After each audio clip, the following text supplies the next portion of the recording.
Salut à tous et bienvenue dans ce deuxième épisode de notre série consacrée à l'innovation en Corse. Aujourd'hui, nous allons explorer un secteur passionnant et en pleine expansion, le jeu vidéo et la GameTech. Savez-vous que le gaming est aujourd'hui la première industrie culturelle et créative en France, devant le cinéma, la musique et l'édition?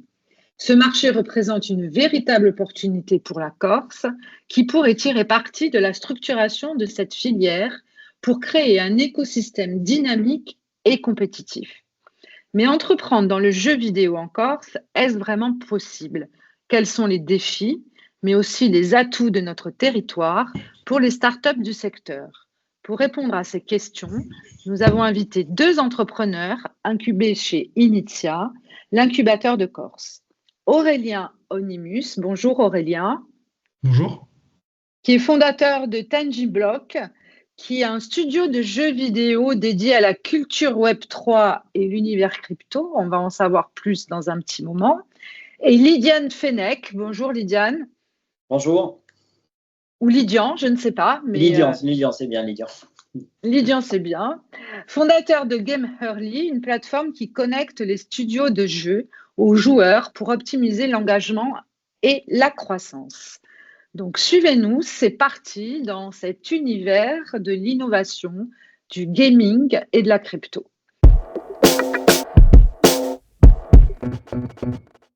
Aurélien, Lydian, donc bienvenue. Vous êtes toutes les deux des entrepreneurs qui évoluent dans la GameTech. Alors, est-ce que vous pouvez nous présenter vos entreprises? Donc, on a créé TangiBlock il y a maintenant 3 ans. Donc, on est un studio de jeux vidéo dédié à l'univers et à la culture, on va dire, crypto, avec pour particularité de créer des jeux qui sont, on va dire, liés à tout ce qui se passe en temps réel sur le marché des crypto-actifs. Donc là, c'est un peu du charabia. Concrètement, on a créé déjà 3 jeux depuis la création de la boîte, et à chaque fois, ils ont, on va dire, une vertu particulière ou un but particulier. Donc ça va de la simulation de portefeuille, de création de son portefeuille crypto, à aujourd'hui un jeu qu'on est en train de développer qui a un véritable scénario avec un personnage principal qui se situe dans un univers futuriste et qui doit évoluer, on va dire, dans cet univers un peu dystopique. Et là, c'est un jeu de plateau, un jeu de cartes, on va dire, lié au trading et à la culture crypto aussi. Voilà un petit peu ce qu'on fait. Alors nous, chez Phoenix Block 3, on développe la plateforme Gamerly qui va mettre en relation les studios de jeux vidéo avec les communautés de joueurs. Et on vient travailler sur 3 piliers et solutionner 3 problématiques importantes du secteur. La première, c'est le financement, où on va aider les studios de jeux vidéo à se financer via du crowdfunding auprès de la communauté de joueurs, en les incentivant et leur permettant de prendre un abonnement qui va soutenir la création du jeu. Deuxième pilier, c'est le côté marketing, où on va mettre en place des quêtes sur la plateforme qui va permettre aux studios de jeux vidéo d'engager leur communauté et de les récompenser tout au long de la production du jeu et ainsi faire connaître le jeu vidéo. Et le troisième pilier, c'est le côté marketing, où grâce à un outil qu'on est en train de mettre en place, on va justement permettre à ces studios de mieux préparer leur sortie de jeux vidéo sur le marché. Donc, je disais que la GameTech, c'est un secteur stratégique en France, mais bon, donc effectivement en Corse aussi. La filière reste encore peu structurée. Selon vous, donc tous les deux, vous me répondez à tour de rôle, quels sont les avantages et les freins à entreprendre dans ce domaine sur l'île? Les avantages qu'on a, je dirais, sur ce marché du jeu vidéo, déjà, c'est que c'est un marché, c'est des boulots où on peut travailler en remote. C'est-à-dire qu'on peut travailler de la Corse, mais on peut aussi travailler d'autres endroits de la France ou du monde.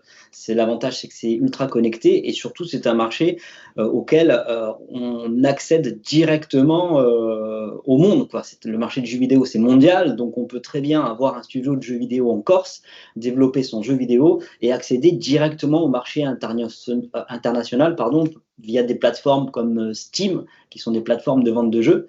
Et on a justement l'exemple d'un studio de jeux vidéo. Je prends pour exemple Mirage Creative Labs, qui a créé un jeu qui s'appelle Lockdown Protocol, qui est sorti au mois de juillet, et puis c'est un peu un succès, quoi. C'est un studio de jeux vidéo ajaxien. On n'en entend pas forcément parler comme ça, mais il y a des succès comme ça qui sont naissants, et la filière est en train de se structurer petit à petit sur l'île. Et pour toi, donc, Aurélien, les avantages d'être en Corse? Ça rejoint un petit peu ce que disait Lilian, c'est-à-dire que, mine de rien, l'industrie, on va dire, culturelle et créative, les jeux vidéo, en fait, c'est lié au numérique. Donc, dès lors qu'il y a du numérique, a priori, il n'y a pas de frontières, on va dire. Donc ça, c'est un des avantages, c'est-à-dire qu'on peut créer vraiment des boîtes ambitieuses depuis n'importe où. Il y a quand même une contrainte, donc là, c'est un peu lié à l'écosystème, mais je parle en tant que personne qui entreprend dans l'écosystème et qui n'a pas testé d'entreprendre ailleurs qu'en Corse. Donc peut-être que ces biais-là et ces obstacles existent aussi ailleurs. Mais typiquement, c'est le gros sujet majeur, c'est de se faire connaître. Donc typiquement, nous, on travaille avec Gamerly, enfin, on est aussi... on utilise la plateforme de Lydian clairement pour aussi faire connaître nos jeux concrets. Il y a aussi une contrainte, c'est que justement dans cet environnement-là, il faut aussi avoir un pied régulièrement sur Paris, voire à l'international, pour participer ponctuellement, en tout cas de manière très ciblée, à certains salons, certains événements aussi pour se faire connaître. Donc voilà, il y a l'agilité, on va dire, du numérique qui est bénéfique, et en revanche, l'aspect territorial a des forces. Typiquement, on peut solliciter des leviers qui sont très particuliers à la Corse, donc ça c'est super. En revanche, il faut aussi faire attention, justement parce qu'il y a une compétition internationale et que le marché est ouvert, il faut aussi être ouvert à tout ce qui se passe ailleurs. Donc il faut aussi avoir un pied sur l'extérieur, quoi. En gros, c'est un peu l'état d'esprit, quoi. Ouais, vous êtes tous les deux incubés chez Initia. En quoi l'incubateur vous a aidé à vous développer? En quoi ce soutien a-t-il été déterminant pour vous, Lydian? Alors, dans mon cas à moi, au niveau de l'incubation chez Nidia, déjà, ils nous ont permis dans la première version de la startup, parce qu'il faut savoir que la première version de Phoenix Block 3, on était comme Aurélien, on était un studio de jeux vidéo et on a développé un jeu vidéo sur la blockchain avec des crypto-monnaies, avec des NFT, toute cette partie-là. Et à un moment donné, on a pivoté, et là, on a eu un soutien énorme auprès d'Inidia, déjà pour nous permettre de nous structurer, valider le pivot, pouvoir avoir cette agilité de changement, je dirais. Ça, on a eu pas mal d'appui, et surtout aussi dans la structuration des demandes de subventions, des dossiers. Et puis dès qu'on a besoin, enfin pour ma part, dès qu'on a besoin d'avoir des conseils ou des mises en relation, Inidia est super efficace sur ces sujets-là, notamment dans notre cas à nous, grâce à Aurélie et Inidia, on approche le Canada, qui est un marché hyper porteur au niveau du jeu vidéo, et ça vous déporte surtout dans notre secteur, quoi. Aurélien, est-ce que tu as la même analyse? Oui, clairement. Après, nous, pour le coup, on est passé par plusieurs pivots. En 3 ans, on a quand même développé pas mal de choses. Au démarrage, on faisait des logiciels, ensuite on a fait de la gamification, et maintenant on se positionne vraiment comme un studio de jeu. Mais c'était un long chemin, on va dire. Et un long chemin qui est a priori pas terminé non plus.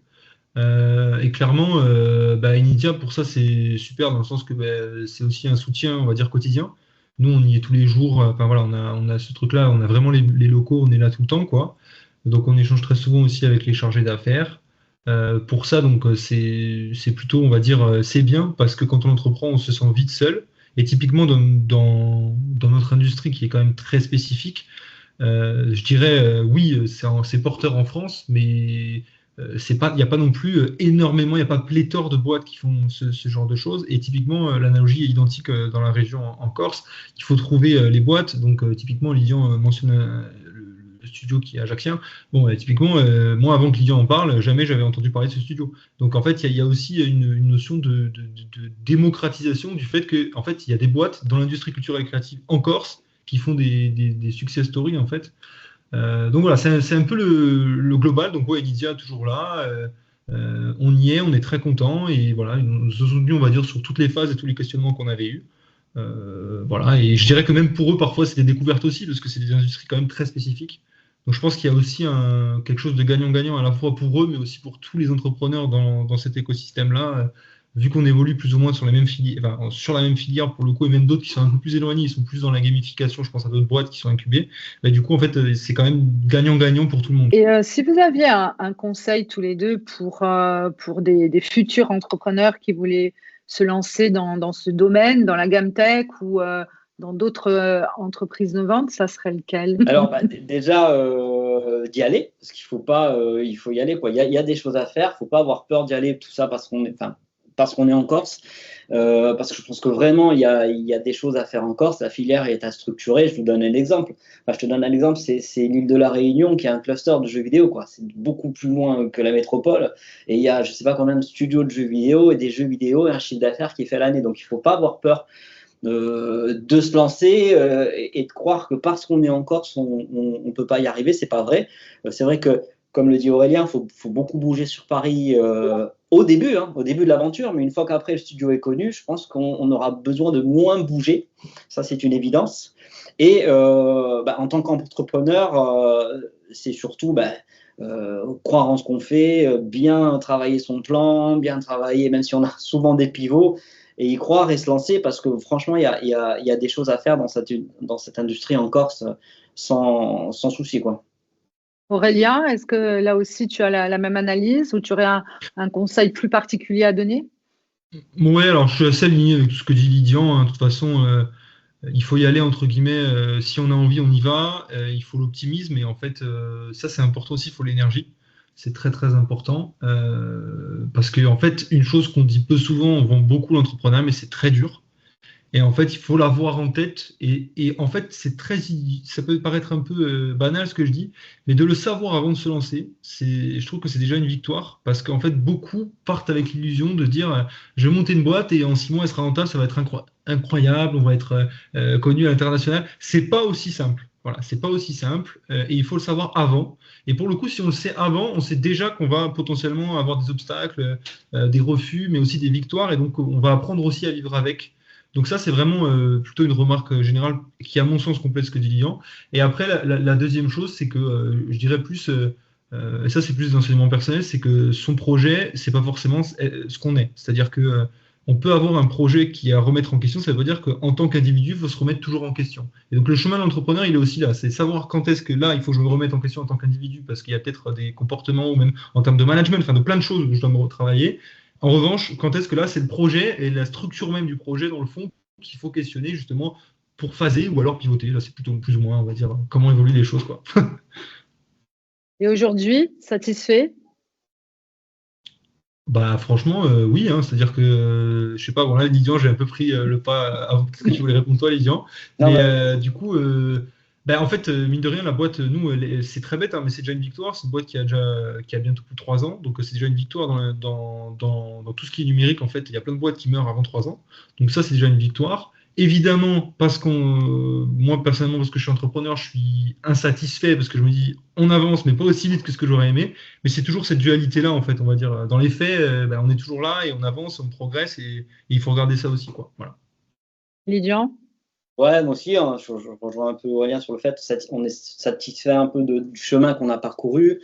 Je pense que la boîte a autant, on est en 2022, on l'a créée, donc ouais, elle a 3 ans aussi. Et c'est un combat de tous les jours, comme le dit Aurélien, hein. Quand on est entrepreneur, c'est un combat de tous les jours.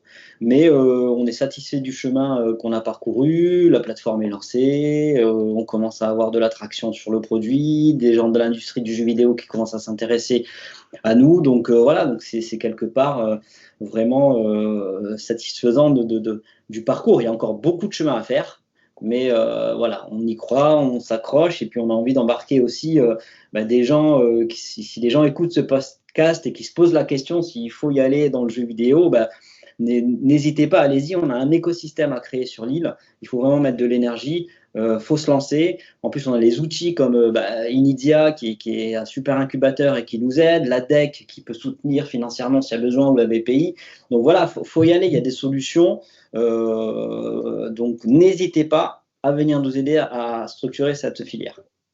Merci Lydian, merci Aurélien pour ce précieux échange. Nous avons vu que la gamme tech représente une opportunité intéressante pour la Corse, à condition d'avoir les bons outils et un accompagnement structuré comme celui proposé par exemple par Initia. Donc si vous avez besoin d'infos sur ces programmes d'accompagnement, sur l'incubateur, vous pouvez les retrouver sur initia.courtica.